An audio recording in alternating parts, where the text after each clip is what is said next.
Assalamu alaikum malejani muso denmisɛnnin bɛ wakɔrɔba aw bɛɛ lajɛlen ni su aw ni sɔgɔma aw ni wula aw ni tile aw mana kɛ diɲɛ fan fan fɛ an ka foli ni tanu bɛ ka taga aw bɛɛ lajɛlen ma aw denkɛ n'aw balimakɛ don Dirisa Mɛnta Irawolo debout sur les remparts maliyɛnw an sigira su in na walasa ka jamana kɔnɔ ko minnu bɛ sen na Mali kɔnɔ ani Mali kɔ kan an ye minnu t'a la ka dɔ t'a la k'olu ɲɛfɔ aw ɲɛna surtout Mali yɛrɛ kun kan yan nɔ k'u bɛ ka évoluer cogo min na ani kibaruya minnu bɛ jamana kɔnɔ nin waati in na ka se ka dɔ walawala aw ye o la bi nouvelle ka di kojugu kibaruyaw ka di kojugu o la n y'a sɛbɛn ko Mali une terre bénie de Dieu siga t'a la Mali ye dugukolo min ye barika b'a la o kuma Maliyɛnw video a y'a partage kosɛbɛ dugubaw togodaw Mali kɔnɔ ani Mali kɔ kan bɛɛ lajɛlen bɛ se ka bɔ a kalama cogo min na k'a fɔ ko minnu bɛ jamana kɔnɔ surtout kunnafoni duman minnu bɛ yen ka di aw ma o kuma video a y'a partage kosɛbɛ aw ka kɛrw caman bila a y'a bila fan bɛɛ fɛ a ka groupe WhatsApp ni an bɛ mɔgɔ fo kosɛbɛ mɔgɔ minnu b'an ka video ta k'a bila u ka page kan minnu b'a tigɛ k'a bila YouTube kan minnu b'a bila TikTok kan an ka foli b'a bɛɛ vraiment an bɛ aw fo aw sara tɛ an bolo parce que vous contribuez également à ce que Maliyɛn bɛɛ bɛ se ka kunnafoniya sɔrɔ k'a to a sigiyɔrɔ la cogo min na Maliyɛnw bi kibaruya ka di kojugu u ko an ye jamana min ko diɲɛ bɛɛ kɔdonnen anw ma k'an ni mɔgɔ si man di ko mɔgɔ si t'an fɛ k'an nɛgɛ bɔlen don ko kɔngɔ banna sɛgɛn banna Maliyɛnw ja tiɲɛ tɛ jaa diɲɛ bɛɛ bɛ girin na anw de nɔfɛ bi fɛn min ye Iran jamana ministre des affaires étrangères a ministre min ɲɛsinnen don merci beaucoup an bɛ Morgan fo kosɛbɛ surtout Morgan de Paris an b'a fɔ kosɛbɛ ministre min ɲɛsinnen don Iran jamana ni jamana wɛrɛw ni ɲɔgɔn cɛ koɲɔgɔn ma n'o ye ka ministre des affaires étrangères ye ale ye tile fila tagama kɛ Mali la a tile fila tagama a jara kosɛbɛ a jara fo ka taa fɔ k'a jara ani Iran man jan ɲɔgɔn na ten kosɛbɛ parce que ani Iran bɛ tɛmɛna sira kelen fɛ presque hali n'a sɔrɔ ni différence fitininw bɛ o visite kɔnɔna la o nali kɔnɔna la koba minnu bɔra la an bɛn'o bɛɛ walawala aw ye su in na ni Ala sɔnna a ma Maliyɛnw tɛmɛlen kɔfɛ fɛn min ye Niger ye an kɛrɛfɛ jamana Niger olu ka ministre dɔ wulila ka se Burkina an kɛrɛfɛ jamana na Burkina ko ka taga kuma ko coopération militaire kan ko coopération sécuritaire kan ko bɛ to ka patrouille mixte minnu kɛ ɲɔgɔn fɛ walasa terrorisme kɛlɛli la yen fana Mali tɔgɔ bɔra yen parce que barika bɛ Mali la an na tila k'o fana walawala aw ye ni Ala sɔnna a ma inshallah Macron ko k'a bɛna wuli ka yala o yala fana ala tila ka fitinin fɔ aw ye o kan o kuma video y'a partage kosɛbɛ an bɛ fɔlɔ ka dugawu kɛ an ka jamana premier ministre ni o ye Dr Choguel Kokala Mayiga ko ala ka bana kɛ farijagabɔ ye ko an mago b'a la a ka segin ka na joona an bɛ dugawu kɛ ala ye ala ka Choguel ɲuman segin ka na di an ma a ni forme ka na ani courage ni patriotisme ka segin ka na ka tɛmɛ kɔrɔlen kan o tɛmɛlen kɔfɛ an ka ministre très fort n'o ye colonel Abdoulaye Mayiga ye colonel Abdoulaye Mayiga ale min bilala intérim kunna colonel a ye Faransi tɔɔrɔ c'est-à-dire tellement que a ye Faransi tɔɔrɔ fo Jeune Afrique ni u ka journaliste dɔw quoi u ye min kɛ a bɛ une semaine bɔ u bɛ k'a tɔgɔ b'u ka journal la dɔrɔn u bɛ ka nkalon sugu bɛɛ da la tellement que n'a taara sigi télé la n'a bɛ communiqué kɛ tellement que a b'a kɛ ka ɲɛ surtout don min na a ye Emmanuel Macron bila place la ani u ka Florent Parly k'u kalan adamadenya taabolo ɲuman na k'u kalan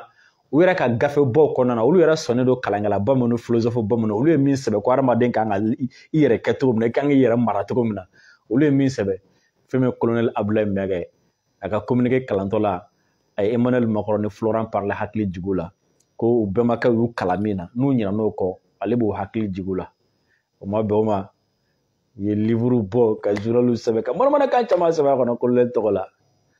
nka ja ko bɛ ko la ala ye kanu ka ale kɛ an ka premier ministre par intérim ye an bɛ dugawu kɛ a ye dɔ ka fara a kan halisa baara min dira a ma kalifara ma waati min kɔnɔna la a ka kɛ ni farifoni ye ka jamana kunna wolo ka sanayɛlɛ sɔrɔ a la parce que Mali bɛ niveau min na sisan nɔ vraiment kow ka kalan an tɛ se ka jɔ o de la intérim c'était obligatoire, c'était nécessaire aussi parce que an bɛ yɔrɔ min na i n'a fɔ bi wariko la diplomatie ko la centre bɛ kɛ don bɛɛ réunion bɛ kɛ don bɛɛ donc jamana yɛrɛ ka fonctionnement kama c'était nécessaire et c'était obligatoire aussi donc an bɛ dugawu kɛ colonel ye ala ka tali fanga di a ma ayiwa k'a fɔ dugawukɛla minnu bɛ ka taga dugawu kɛ a yɔrɔ Mali la ni mɔgɔ min nomena dɔrɔn ayiwa misiw ni sagaw ni baw de cɛ ko ka taga dugawu k'a tigi mɔgɔ min kɛra premier ministre ye taa misi d'o ma o bɛ mun ko la an ka dugawu k'a ye an kana taa charger don o don an nana foli la fo ka taga a yɛrɛ temps bɛ perdre a t'a la tɛna na temps sɔrɔ ka taa baara kɛ ou bien ka temps sɔrɔ k'i concentrer Malo kura tɛ sɔn olu ma an ka dɔ bɔ olu la inshallah Maliyɛnw tɛmɛnen kɔfɛ Yɛrɛwolo Debout sur le rempart tɔgɔ la an bɛ dugawu don kɛ Russie jamana bɛɛ Russie jamana bɛɛ an bɛ dugawu kɛ a bɛɛ k'an ka condoléances présenter la famille Dugin na Vladimir Poutine kɛrɛfɛmɔgɔba dɔ o denmuso journaliste kun don a kun jɔlen don Mali ye kosɛbɛ parce que fɛn o fɛn kun bɛ kɛ Mali la ale kun bɛ kɛ sababu ye ni muso in kun bɛ kɛ sababu ye a kun bɛ bɔ u ka journal caman na an bɛ manifestation minnu kɛ yan nɔ minnu bɛ bɔ Mali journal ko o ko kun bɛ Mali la ale kun bɛ Rusiw la kodɔnnenya la kosɛbɛ n'o ye Dugin denmuso ye o don na u ye a ka mobili piégé a donna mobili kɔnɔ u kun t'a yɛrɛ nɔfɛ fɔlɔ k'u kun bɛ fa in de nɔfɛ parce que fa in jɔyɔrɔ ka bon Poutine ka fanga la kosɛbɛ u b'ale yɛrɛ de wele ko Poutine ka fanga cerveau parce que ko ale de Poutine ka fanga philosophe c'est-à-dire hakilila minnu bɛ kɛ Russie bɛ baara kɛ ni hakililaba minnu ye ka caya ani Poutine bɛ baara kɛ ni hakililaba minnu ye ka caya n'u ka parti bɛ hakilila minnu labaara ka don Russie kun na ko nin cɛ in kun jɔyɔrɔ ka bon la kosɛbɛ ale kun b'a la donc o de kama u kun bɛ fɛ k'a faga parce que u hakilila ko n'u y'ale faga ko donc ko Poutine bɛna privé cerveau la a tɛna mɔgɔ sɔrɔ mɔgɔ min hakili jagabɔ k'a ye a tɛna mɔgɔ sɔrɔ mɔgɔ min b'a bilasira mais malheureusement o m'a sɔrɔ u ye denmuso de sɔrɔ parce que an ye kunnafoni minnu sɔrɔ a don ko denmuso kun y'ale ka mobili ta donc ale kun kan ka mobili min ta denmuso y'o ta an ye kunnafoni ninnu sɔrɔ tan donc denmuso donna mobili in kɔnɔ denmuso in fana kun ye journaliste ba ye a kun lakodɔnnen don kosɛbɛ o denmuso kɔni donna mobili in kɔnɔ a ye contact k'a la yɔrɔ min na mobili explosera ale ka janajaw kun bɛ Russie bi donc Yɛrɛwolo tɔgɔ la Maliyɛnw tɔgɔ la an b'an ka condoléances présenter o bɛɛ ye parce que an b'a dɔn k'a fɔ ko Mali ka bon Russie bolo bi Mali ka bon Russie bolo bi n b'a dɔn à travers n bɛ message minnu sɔrɔ n b'a dɔn à travers ni teri minnu bɛ kuma n b'a dɔn à travers fɛn minnu bɛ sen na donc au nom de Yɛrɛwolo Debout sur le rempart au nom du peuple malien je présente mes condoléances à la famille Dugin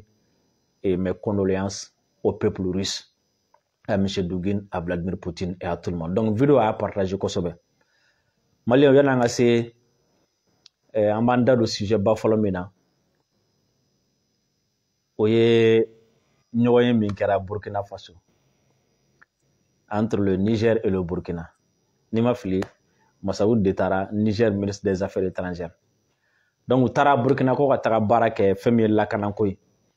Donc ko waati dɔ kun kɛra la Burkina ni Niger k'u sɔrɔsiw kun bɛ baara kɛ ɲɔgɔn fɛ. Donc u taara ko baara minnu bɛ ka kɛ ko vraiment ko k'a fo kosɛbɛ. Donc ko halisa ko ka dɔ fara a kan. Donc u ye séance de travail kɛ. Mais min ye ala koma yɔrɔ ye ko cogo di? U faralen ɲɔgɔn kan Niger kelen kɔfɛ ka nin bɛɛ da anw kan. Niger kelen kɔfɛ à travers Bazoum kelen ka anw nani k'anw dɔgɔya. An ka sɔrɔsiw ye putschistes de u tɛ se fɛn na n'u dɛsɛra kɛlɛkɛyɔrɔ la u bɛ boli ka taa coup d'état kɛ. A kelen ka nin bɛɛ kɛ. Ni ɲɛmɔgɔ fila ka ɲɔgɔn ye la u tilalen ɲɔgɔn ye la ko cogo di? Ko bon ko u bɛ yɔrɔ min na sisan k'u ka fɛn bɛɛ kɛ pour que Mali k'a sen don nin ko in na. U ka fɛn bɛɛ kɛ pour que Mali ka fara Niger ni Burkina kan pour que ka se ka lakana sabati. Sinon n'a danna olu fila ma ko vraiment k'a tɛ se ka ɲɛ. Barika bɛ Mali la. Walahi bilahi. C'est-à-dire an juguw de taalen filɛ u sigi.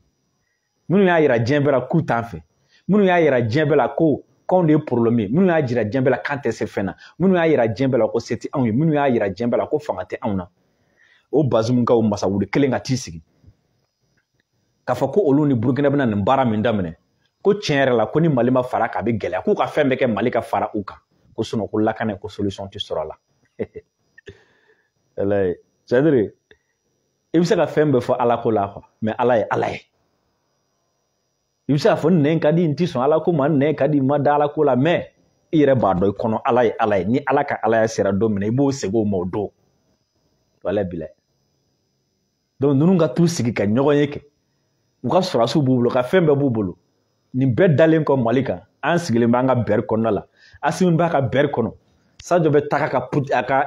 Russie taga la ka sigi olu ka ɲɔgɔn ye mun bɔra a kɔnɔ ko pour que ka se ka lakana sɔrɔ ko non ko ni Mali ma fara ko in kan ko solution t'a la ko ni Mali ma fara ko in kan k'a tɛ ɲɛ kuma ye jumɛn Bazoum ko Barkani ye Mali bila k'u ka taa ale fɛ ka taa ka assemblée jagoya k'o tɛgɛ tunun k'o da a kɔ ka tila tuguni k'a ka population mate k'u bugɔ fo k'u faga k'u tɛ manifester Faransi contre la bibi na o Barkani sɔrɔsi 3000 min ye Mali bila olu bɛɛ taara ka t'u sigi Niger avec armes et bagages u n'u ka avion taara u n'u ka mirage taara u n'u ka blindé taara u bɛɛ taara Bazoum fɛ yen mais o bɛɛ la Bazoum taara Burkina ko pour que ale ka lakana bɛ se ka sabati ko fo Mali k'a sen don ko in na Bazoum Faransi taara min Bazoum Barkani taara min ka Barkani tu fɛ yen Bazoum vous osez dire halisa ko Mali wala ninnu bɛ tila ka yafa ɲini anw fɛ yan non Assou an ka taa ninnu bɛ yafa ɲini yan ninnu minnu siw kunbere kan yan parce que a bɛ fɔ ko bamanankan na ko yan'i ka soli ka tagama ala ye n bɛ diɲɛ bɛɛ dɔn nafa t'a la quoi i jija i ka mɔgɔ kelen dɔn min bɛ se ka ko dilan o ka fisa ni diɲɛ bɛɛ dɔnni ye diɲɛ bɛɛ dɔnni nafa t'a la ni u tɛ se ka ko dilan donc mɔgɔ kelen ɲini min bɛ se ka ko dilan i ka tugu la o ka fɔ i y'o ye i bɛ gɛrɛn kura la i y'o ye i di teri kura bɛ ɲɔgɔn fɛ mɔgɔ kelen ɲini min bɛ se ka ko dilan i n'o ka tugu ɲɔgɔn fɛ Bazoum Faransi tɛ se ka ko dilan Barkani tɛ se ka ko dilan Faransi bɛ yɔrɔ min na bi a dɛsɛlen don a tɛ se donc a ka ɲɔgɔn ye ninnu u bɛ tila ka segin ka na sa u bɛ segin ka na wala bila u bɛ segin ka na an bɛ min fɔ Assimi ye dɔrɔn an ka taa n'a ye ninnu bɛ tila ka segin ka na ninnu bɛ tila ka na an deli yan ayi ne yɛrɛ taara ni G min bɛ fɔ nin na sa o G5 Sahel avortelen kɔfɛ aw bɛ sɔn ka na bilen ko aw bɛna sigi anw da la yen bilen ko dɔ wɛrɛ ayiwa on ne sait jamais an ye kibaruya misɛnninw sɔrɔ ko Masudi yɛrɛ n'o fɔ Niger affaires étrangères k'a bɛ fɛ ka na Mali la ayiwa tiɲɛ don wa tiɲɛ tɛ an tɛ bɛrɛ dɔn a la fɔlɔ mais an kɔni b'a dɔn kɔni a nana o n'a nana on sait que Job b'a mɛnna Job bɛ se ninnu mɔgɔ ninnu minɛ cogo la n'a yɛrɛ ma n'a kungo don mais n b'a dɔn Job bɛ se ninnu minɛ cogo la donc ala de ye kiiri tigɛ anw ni ninnu ni ɲɔgɔn cɛ parce que bi an ɲɛ bɛ Sukoyi la anw bolo a y'an ka Sukoyi minnu lagosi a ɲɛ t'olu la a nata dalen t'o kan a y'an ka Albatros minnu lagosi a y'an ka migi minnu fɛn an ka hélico minnu lagosi a ko k'an ka sɔrɔsi minnu tɛ fɛn awɔ bi a bɛ ka bi a ko a tɛ se jɔnkala bɛ jɔnkala fasa Bazoum i bɛ jɔnkala fɔ nin bɛɛ kɔfɛ Makɔrɔn fana dɛsɛlen don a bɛ yaala la parce que gaz ko b'a la bi Union européenne ye wa kibaruya dɔ sɔrɔ ko u bɛ k'u labɛn parce que ko fo nɛnɛ natɔ la k'a bɛ sɔn ka gɛlɛya kosɛbɛ gaz ko la parce que Russie ko k'a bɛna na gaz tigɛ o la ko n'u bɛ taga gaz ɲini yɔrɔ min na k'o k'a ɲini ko sinon k'ale ka gaz k'a bɛ n'a tigɛ a y'u bagabaga yɛrɛ fɔlɔ k'a bɛna gaz tigɛ tile 3 ɲɔgɔn ko ka baaramisɛnnin dɔw kɛ fɔlɔ an b'a dɔn baaramisɛnnin tɛ Poutine bɛ fɛ k'u se u dan na o de la Makɔrɔn bolila k'a bɛ taga Algérie parce que gaz bɛ yen mais o gaz ka dɔgɔ a t'u mago ɲɛ Iran min nana anw fɛ yan o fana ye pays producteur de gaz ye producteur de pétrole producteur d'uranium parmi les 10 premiers pays en technologie Iran b'o kɔnɔna la o Iran ministre des affaires étrangères de nana anw fɛ yan ka na tile 2 kɛ yan ani Mali bɛnna ko la baara caman kɛra yani n ka don Iran ka cas kɔnɔna la ni n ka Iran similitude minnu b'a ni Iran cɛ dɔɔnin min na n ko ani Iran man jan ɲɔgɔn na kosɛbɛ an ka parcours man jan ɲɔgɔn na kosɛbɛ Iran fana ye jamana min ye a bɛ fɔ a ma ko pays révolutionnaire de don parce que fɛn min ye Ayatollah Khomeini a nana sɔrɔ min bɛ yen nɔ a y'o gɛn donc a y'o fɛnw tɔgɔ yɛlɛma donc Ayatollah Khomeini a bɛ tubabu kɔnɔ k'olu de y'a dilan olu de ka mɔgɔ dɔw ye fɛn sugu bɛɛ kɛ mais a nana dɔrɔn a y'a kɔ don tubabuw la donc u ye sanction d'a kan donc révolution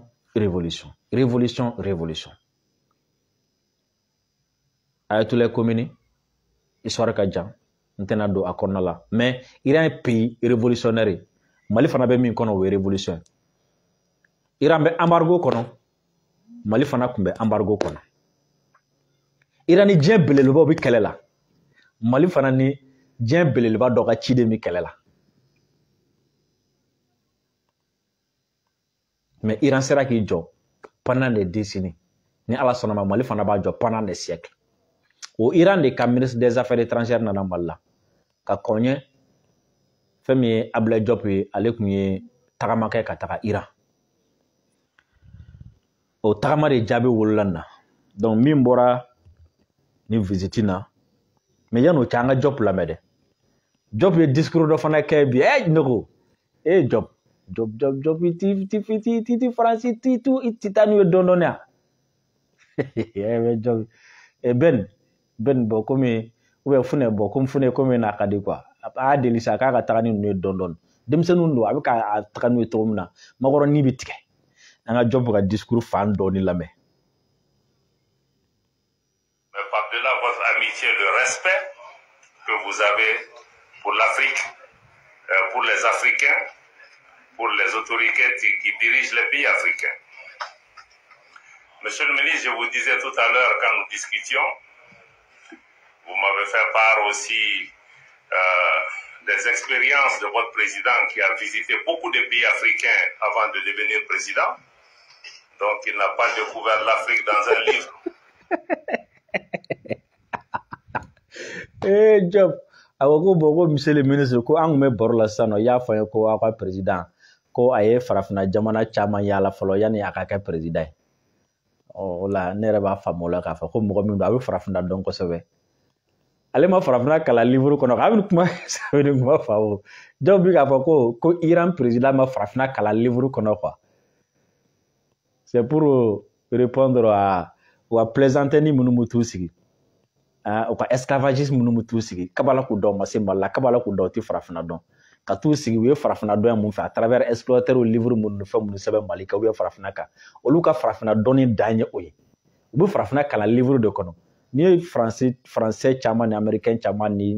allemand caman ta u ye Mali kalan livre de kɔnɔ u ye farafina kalan livre de kɔnɔ donc olu b'an barbar filɛ de quoi u t'a dɔn olu bolo non halisa Mali tɛ foyi donc a ko ayi dɛ ko Iran président ta to ye dɛ ko u m'an dɔn livre kɔnɔ dɛ o kɔrɔ ye jumɛn ko b'an dɔn Diop il se croit de là. Il connaît l'Afrique. Mais aussi, je voudrais saluer l'engagement du président Raïssi. J'ai été moi-même au mois de février en Iran. J'ai pu constater que non seulement vous avez une politique africaine, mais vous avez aussi un engagement pour l'Afrique. Ako ko mi fɛ fana k'a ka jamana président fɔ kosɛbɛ parce que ko n bɔra yen nɔ kɔsɛ n'a lamɛn n y'a ye k'a fɔ ko taabolo dɔw b'a bolo n'o ye politique africaine ye taabolo dɔw b'aw bolo farafina kun kan n y'a ye k'a fɔ vraiment sira dɔ b'aw bolo quoi aw ni farafina ni ɲɔgɔn cɛ aw bɛ fɛ a ka taa cogo min na kuma kɔrɔ jumɛn a bɛ fɛ k'a fɔ de n y'a ye k'a fɔ vraiment hakilila dɔ bɛ aw la farafina ko kun kan quoi aw ni farafina ka jɛw togoyaw la hakilila dɔ bɛ aw la ko ka daw a ma daw hakilila ninnu dɔrɔn ma dɛ n y'a ye k'a fɔ ko c'est à dire aw cɛsirilen don farafina ko la yɛrɛ quoi aw cɛsirilen don farafina ka ko la aw bɛ wuli ka jɔ la farafina ka ko la o kɔrɔ ye jumɛn aw kɔnɔ jɛlen don ani ninnu tɛ kelen ye ninnu farafina tɔgɔ b'u da mais kɔnɔ jɛlen tɛ u cɛsirilen tɛ farafina ko la mais n y'a ye k'a fɔ ko aw ka président cɛsirilen don farafina ko la quoi. Un engagement respectueux. Je le dis, je le répète, beaucoup de pays aujourd'hui s'intéressent à l'Afrique, mais pour beaucoup d'autres raisons. Ils s'intéressent à l'Afrique contre d'autres pays. Ako wa cɛsiri min fana don bonya b'a kɔnɔ a ko n b'a fɔ ye ko jamana caman bɛ yen bi u bɛ k'u ɲɛsin farafina ma u bɛ k'u mago don farafina la mais u bɛ k'a kɛ nafa wɛrɛw de kama quoi laɲini wɛrɛw b'u la quoi ko dɔw yɛrɛ ta ye u bɛ k'u ɲɛsin farafina ma dɔrɔn parce que u bɛ fɛ ka jamana wɛrɛ kɛlɛ quoi i n'a fɔ faransi ni alimaɲi ninnu ni fɛn ninnu n'i ye Mali tɔgɔ mɛn o dɔn dɔwɛrɛ tɛ parce que u bɛ fɛ ka Irisi kɛlɛ quoi américain k'u caman bɛ ten caman b'a ɲɛsin farafina ma parce que a bɛ fɛ ka jamana wɛrɛ de kɛlɛ parce que a ɲɛ b'a la farafinna ni jamana wɛrɛ ka di farafinna ni jamana wɛrɛ bɛ ka surunya ɲɔgɔn na farafinna ni jamana wɛrɛ bɛ ka jɛ min k'a jɛ nafa ka bon donc o la u bɛ k'u ɲɛsin farafinna ma farafinna ka hɛrɛ kama tɛ farafinna bonya kama tɛ mais pour que k'o jamana in kɛlɛ u b'u ɲɛsin farafinna ma video y'a partagé contre d'autres personnes. Je crois que quand on s'intéresse à l'Afrique, on s'intéresse à l'Afrique parce qu'on y voit un intérêt pour soi-même, un intérêt pour les Africains, en dehors de toute politique de domination. Je voulais saluer votre pays pour cette approche responsable de l'Afrique. La tenue aujourd'hui de la première session de la commission mixte de coopération, parce qu'il s'agit d'un événement historique, depuis la mise en place de cette commission, c'est la première fois que cette commission se réunit et se réunit ici, au Mali. Et cette commission de mixte de coopération qui concrétise ainsi les orientations de nos deux dirigeants, son Excellence le colonel Assimi Goïta, mais aussi son Excellence M. Ibrahim Raïssi, constitue une étape essentielle sur la voie de la réalisation des aspirations de nos peuples et de nos autorités à conférer une nouvelle dimension à nos relations bilatérales.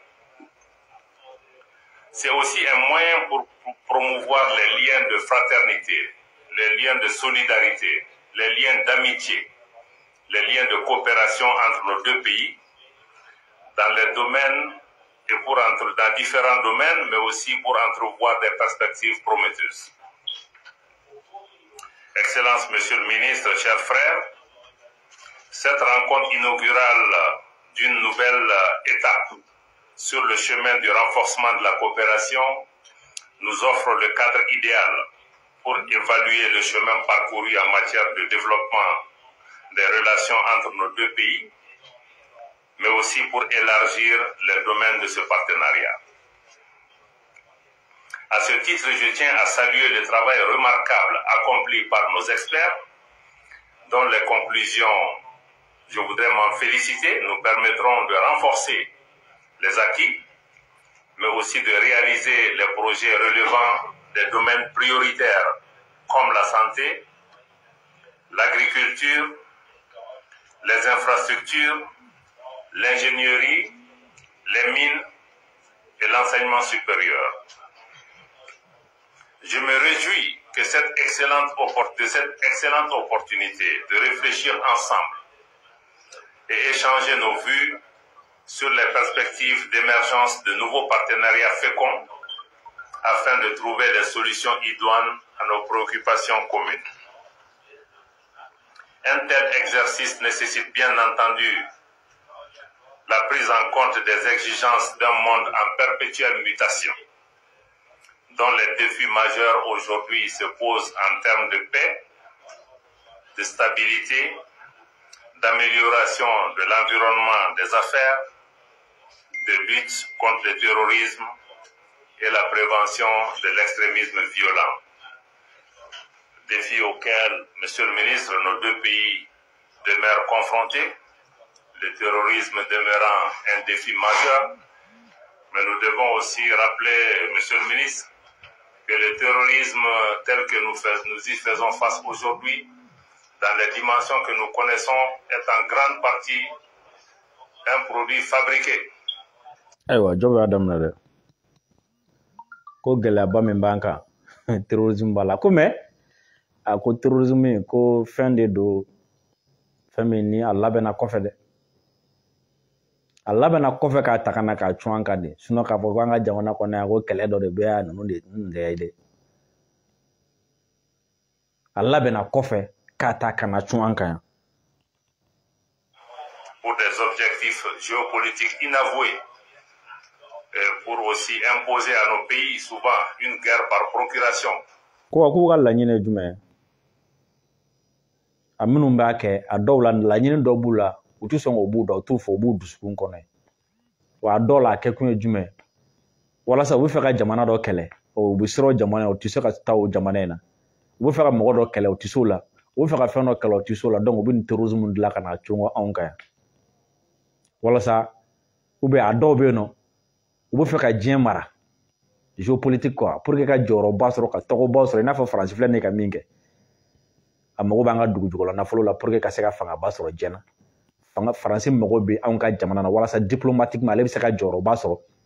a ka fɔ k'ale de bɛ Mali ko ɲɛnabɔ o la a bɛ taga n'o ye Nations Unies na ka taa baara kɛ n'o ye o la Mali bɛ tugu a kɔ a ka fɔ k'ale de bɛ se ka Niger ko ɲɛnabɔ Niger bɛ tugu a kɔ a ka fɔ k'ale de bɛ se ka Burkina ko ɲɛnabɔ Burkina bɛ tugu a kɔ a ka fɔ k'ale de bɛ se ka Farafina ko ɲɛnabɔ Farafina bɛ tugu a kɔ o kama pour que Farafina ka tugu ale kɔ a bɛ mun kɛ sisan nɔ o bɛ taga terroristes labɛn ka terroristes dilan k'u cɛ ka n'u to anw kan yan wala ni kɛlɛ daminɛna a la ale kelen bɛ tila ka na tuguni n'a fɔ ale bɛ se k'olu kɛlɛ i n'a fɔ ale de bɛ n'an dɛmɛ k'o kɛlɛ wala a b'o tɔgɔ sɔrɔ a b'o mandiya sɔrɔ diɲɛ ɲɛkɔrɔ wala a b'o nafa fana sɔrɔ quoi jɔn bɛ mɔgɔ ni faamu po. Pour atteindre un certain nombre d'objectifs. Ces défis conjugués à la crise sanitaire et à ses répercussions économiques et financières ont mis à rude épreuve les tissus socio-économiques de nombreux. Am job ka discours d'un wala rapidement Amedo rapidement Iran ministre ka nalla amna fo nitigi mago be ango to ko fa no nyana bo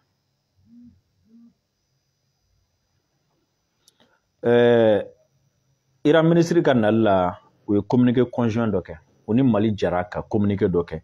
o communiqué conjoint na an bɛ fitinin ɲɛfɔ aw ye a kɔnɔko kan o la aw b'a faamu fɛn minnu tɛmɛna inchallah. Au cours de cette visite s'est tenue la première session de commission mixte de coopération donc u ka ni ministre ka ni nali senfɛ a ka ni voyage senfɛ a kɛra sababu